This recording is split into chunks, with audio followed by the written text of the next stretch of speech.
Bismillahirrahmanirrahim. Assalamualaikum warahmatullahi wabarakatuh. Alhamdulillah wa syukurillah. Puji syukur kita panjatkan kehadirat Allah Subhanahu wa taala bahwa pada kesempatan kali ini kita bisa ketemu kembali dalam pembelajaran PPKN kelas 10 unit kegiatan belajar 5 kurikulum PSP. Adapun yang nanti kita akan bahas bersama-sama yaitu tentang konsep pengertian dan jenis-jenis gotong royong. Silahkan kalian simak sampai dengan selesai. Baiklah anak-anakku sekalian, kita mulai pembahasan kita dari konsep gotong royong. Ada pepatah menyebutkan bahwa berat sama dipikul, ringan sama dijinjing. Pepatah ini mengandung makna bahwa setiap pekerjaan berat atau seberat apapun itu pekerjaan, jika dilakukan bersama-sama akan terasa ringan. Pepatah ini dapat menggambarkan makna dari gotong royong itu sendiri. Lalu apa yang dimaksud dengan gotong royong? Mari kita diskusikan secara bersama-sama. Sebagai makhluk sosial atau istilah lainnya Homo socius, manusia tidak dapat hidup sendiri. Manusia senantiasa membutuhkan bantuan orang lain. Hal ini menjadi fitrah manusia itu sendiri. Oleh karena itu, dalam kehidupan masyarakat diperlukan adanya kerjasama atau gotong royong dan sikap saling membantu. Tujuannya adalah untuk menyelesaikan berbagai permasalahan hidup itu sendiri. Berikutnya kita bahas apa itu pengertian gotong royong. Yang pertama, dalam Kamus Bahasa Indonesia atau dikenal dengan KBBI, kata gotong royong bermakna bekerja bersama-sama atau tolong-menolong, bantu-membantu, bahu-membahu. Kata gotong royong sendiri berasal dari bahasa Jawa, yaitu gotong dan royong. Gotong artinya pikul atau angkat, sedangkan royong artinya bersama-sama. Jadi dengan demikian, secara harfiah, gotong royong dapat kita artikan sebagai pekerjaan untuk mengangkat beban secara bersama-sama agar beban itu menjadi ringan. Itu pengertian gotong royong menurut Kamus Bahasa Indonesia atau Kamus Besar Bahasa Indonesia. Yang kedua, menurut pendapatnya Kuncharaningrat. Kuncharaningrat mengatakan bahwa gotong royong adalah kerjasama. Dia menegaskan, tidak beriman salah seorang di antara kamu sampai ia mencintai saudaranya, sama dengan mencintai dirinya sendiri. Nah, itu menurut Kuncharaningrat, saking pentingnya gotong royong itu sendiri. Pendapat ketiga adalah menurut Mubiarto. Mubiarto mengatakan bahwa gotong royong adalah kegiatan bersama untuk mencapai tujuan bersama. Sekarang, apa sih sebenarnya jenis-jenis gotong royong? Masih mengutip pendapatnya dari Kuncharaningrat. Beliau membagi dua jenis gotong royong yang dikenal oleh masyarakat Indonesia itu sendiri. Yang pertama, gotong royong tolong-menolong, dan yang kedua, gotong royong kerja bakti. Apa itu gotong royong tolong-menolong? Kegiatan gotong royong tolong-menolong bersifat individual. Misalnya menolong tetangga kita yang sedang mengadakan pesta pernikahan, upacara kematian, membangun rumah, dan sebagainya. Yang kedua, kegiatan gotong royong sebagai kerja bakti.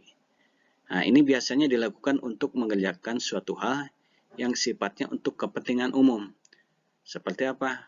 Bersih-bersih desa atau kampung atau lingkungan, kemudian memperbaiki jalan, membuat tanggul, membuat jembatan, dan lain-lain. Nah, lebih lanjut lagi, Kuncharaningrat membagi gotong royong yang terdapat pada masyarakat pedesaan itu menjadi 4 jenis. Yaitu yang pertama, tolong-menolong dalam aktivitas pertanian. Kedua, tolong-menolong dalam aktivitas sekitar rumah tangga. Ketiga, tolong-menolong dalam aktivitas persiapan pesta dan upacara. Keempat, tolong-menolong dalam peristiwa kecelakaan, bencana, dan kematian. Itu jenis-jenis gotong royong yang biasanya terdapat pada masyarakat pedesaan. Berikutnya, apa sih sebenarnya prinsip-prinsip gotong royong itu sendiri? Yang pertama, gotong royong lahir atas dorongan kesadaran dan semangat untuk mengerjakan sesuatu secara bersama-sama, serentak, dan beramai-ramai, tanpa memikirkan dan mengutamakan keuntungan pribadi. Jadi, lebih mengutamakan keuntungan masyarakat atau umum.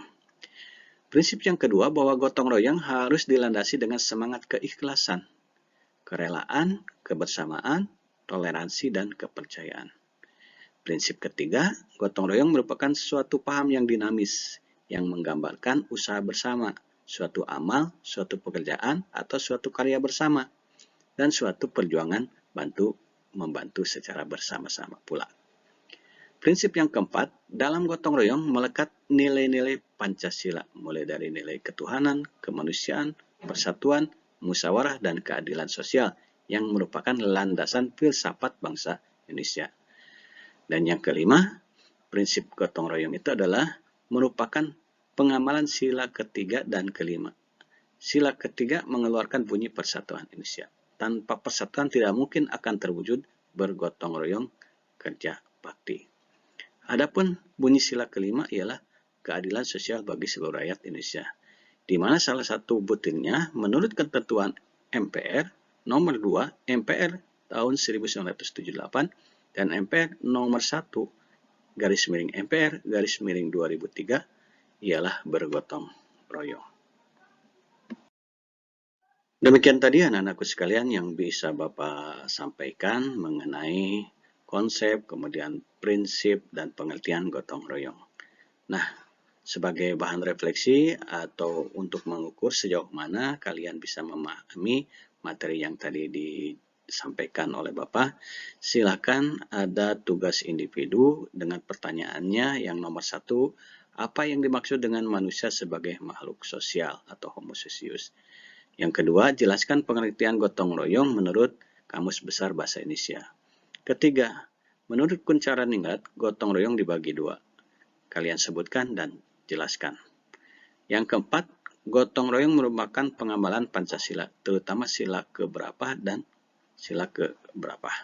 Terakhir, yang kelima, mengapa gotong royong harus dilandasi dengan semangat keikhlasan, kerelaan, kebersamaan, toleransi, dan kepercayaan. Nah, silakan kerjakan seperti biasa di buku tugas dan jangan lupa tulis terlebih dahulu soalnya, kemudian jawabannya dipoto dan dikirim ke grup tugas. Selamat mengerjakan.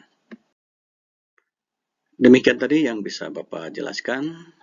Mudah-mudahan apa yang Bapak sampaikan dapat dipahami dan dimengerti oleh kalian semua. Sekian dan terima kasih, semoga bermanfaat. Akhir kata dari Bapak, wabillahi taufiq wal hidayah. Wassalamualaikum warahmatullahi wabarakatuh.